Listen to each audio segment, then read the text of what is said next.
Hey everyone, welcome back to yet another video. My name is Rita and I love all sorts of creepy stuff. So today I am going to be talking about the strange case of the Toxic Lady. I first heard of the Toxic Lady on my favorite show, The X-Files. They have an episode inspired by it. It's episode 24 and season 1. It doesn't actually accurately represent what happened in this case, however, it was inspired by it, like I said before. Gloria Ramirez, dubbed the Toxic Lady, was born on January 11th, 1963. She was from Riverside in California. She had 2 kids and was married. Gloria was 31 years old and was diagnosed with late stage cervical cancer. Doctors actually told her there was nothing they could do for her, so she was terminal. She was living a ordinary life. Everyone said Gloria was a nice and funny person. So things started to get a little odd when Gloria was rushed to the emergency room in General Hospital in Riverside, California. On February 19th, 1994, Gloria was rushed to the emergency room at around 8:50 p.m. She was experiencing some rapid heartbeats known as tachycardia, low blood pressure, and also she was incoherent, so she was not making sense of what she was saying. From now on, it's kind of a roller coaster because things get confusing and odd. When Ramirez entered the ER, nurses and doctors started working on her right away. They injected her with lorazepam, diazepam, and midazolam, which all three are sedatives, to try and calm her down and also stabilize her vitals. Despite best efforts, nothing was working to stabilize Ramirez, and doctors decided they needed to shock her heart, so defibrillator.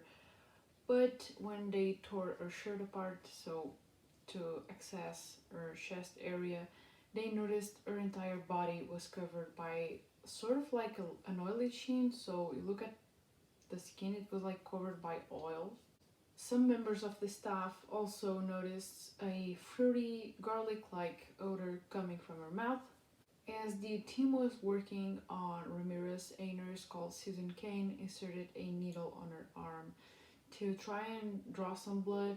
However, to her surprise, the blood had a very strong chemical odor to it, so it smelled like ammonia. Blood should obviously not smell like ammonia or any other types of chemicals. It should not have any strong odor. However, ammonia is naturally occurring in the body, just not in very high amounts. It's actually produced in the gut when processing protein. There were also some very strange particles in the tube of blood. They were manila colored, so sort of like a light brown shade. Obviously, blood should not contain any sorts of particles. That any particles that appear in blood are abnormal. The tube that contained Ramirez's blood was passed on to Dr. Julie, who agreed there was something very wrong with their patient and it had absolutely nothing to do with heart failure. The nurse that drew blood from Ramirez soon fainted in the room and was removed. She later said that her face felt like it was burning. Also, Dr. Julie soon started feeling nauseated and lightheaded. She left the room, and when someone asked if she was okay, she just dropped on the floor. She passed out too. A third member of the team that was taking care of Ramirez, a respiratory therapist called Maureen Welch, also passed out. When she woke up, Maureen could not move her limbs. After this, 23 out of 37 members of the staff fell ill, and despite best efforts, Ramirez passed away at 8:50 p.m. after 45 minutes of CPR. All the staff and patients, they were all removed from the ER. They were moved to the parking lot. Some sources say she passed away from heart failure, and some say she passed away due to kidney failure caused by her cancer. However, to this day, the cause of her death is kind of unclear. A team in hazmat suits was called to remove her body. It was placed on a aluminum casket and placed in isolation. They also searched through the yard to see if they could find any signs of gas poisoning or toxins, however, they could not find anything. At first, the investigators claimed that the 23 members of the ER that fell ill actually had suffered a case of mass hysteria. However, the people that worked closer to Ramirez, say 2 feet away, handling her IV lines and so on, that were like closer to her, had suffered the most symptoms. The investigators assumed it was a mass hysteria case because afterwards their blood tests were normal. Dr. Julie, that had assisted Ramirez, denied that the staff had suffered a mass hysteria case because she spent 2 weeks in the intensive care unit with breathing problems and had contracted hepatitis and a vascular necrosis in her knees.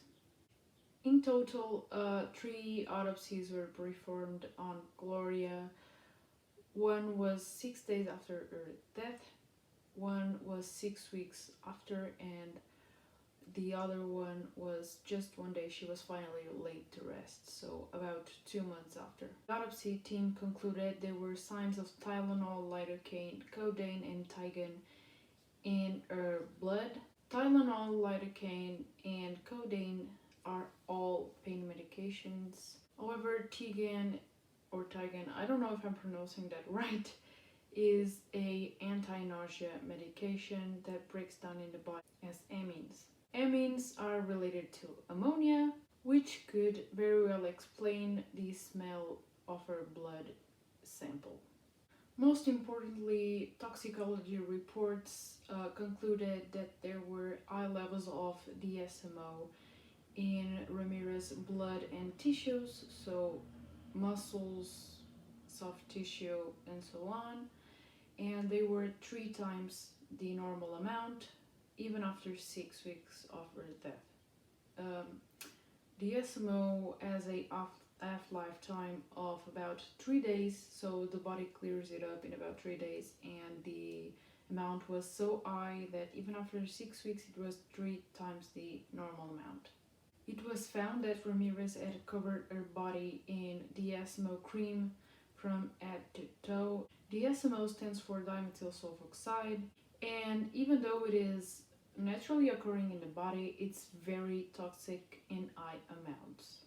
The woman thought it would be a cure for her cancer, as DSMO was seen as a home remedy and a cure-all at the time.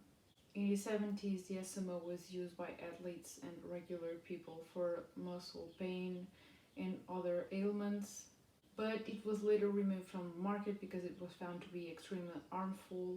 However, it was still available in hardware stores, but it was 99% pure, so a lot more powerful than the cream that people used for their ailments.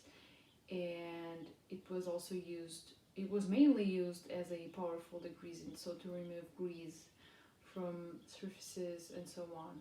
So you guys can understand a little bit, the cream that people were using for their ailments was a lot less concentrated than what Ramirez used. It was diluted.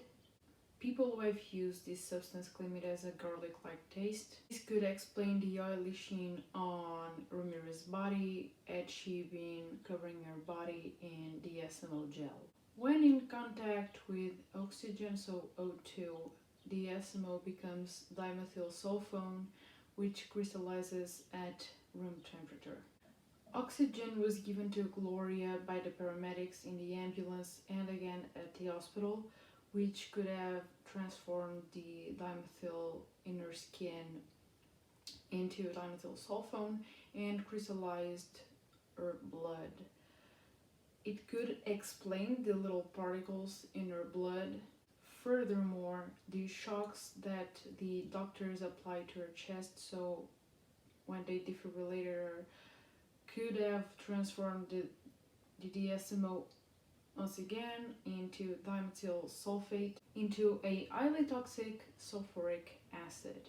Exposure to this acid would explain 19 out of the 20 symptoms the staff experienced that night. Gloria could have been using this gel for many reasons, one of them being cure her cancer or even relieve the pain caused by it.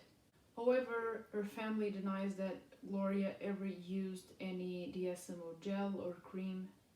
To this day, remains a mystery whether she consumed toxic substances or applied DSMO to her skin. Doctors and investigators never really released a very clear cause for her death. However, she died of kidney failure that in turn caused her heart failure. In the end, her body was too badly decomposed for science and investigators to look further into it. She was finally buried 2 months after she passed away. Personally, I believe Gloria passed away because of DSMO poisoning, even though her family denies she ever touched any form of DSMO. They could be lying, of course. Or maybe she never told them she was using DSMO, but she was probably desperate to try and maybe relieve her pain because doctors never offered any solution to her, like any chemotherapy or treatments for cancer, and it was terminal. So the investigators were super fast, ruling out the cause of the ER member's symptoms, mass hysteria, and they had the evidence that would prove otherwise, like the IMANs of the SMO. This is a very complicated case, mysterious of course. If you guys want to watch the episode on X-Files, I'm gonna leave a link down below so you guys can read a little summary on it. And I hope you guys liked this video. My deepest condolences to Gloria's family. No one ever deserves this, not even a sudden passing, because Gloria would probably be waiting for his death anyway, but not like this. She was probably just trying to cure cancer. This is my assumption and this is my opinion. You are entitled to your opinion, and I do not want to push my beliefs into anyone. May Gloria rest in peace, and I hope you guys liked today's video. Subscribe, leave a like and a comment down below. Thank you and bye!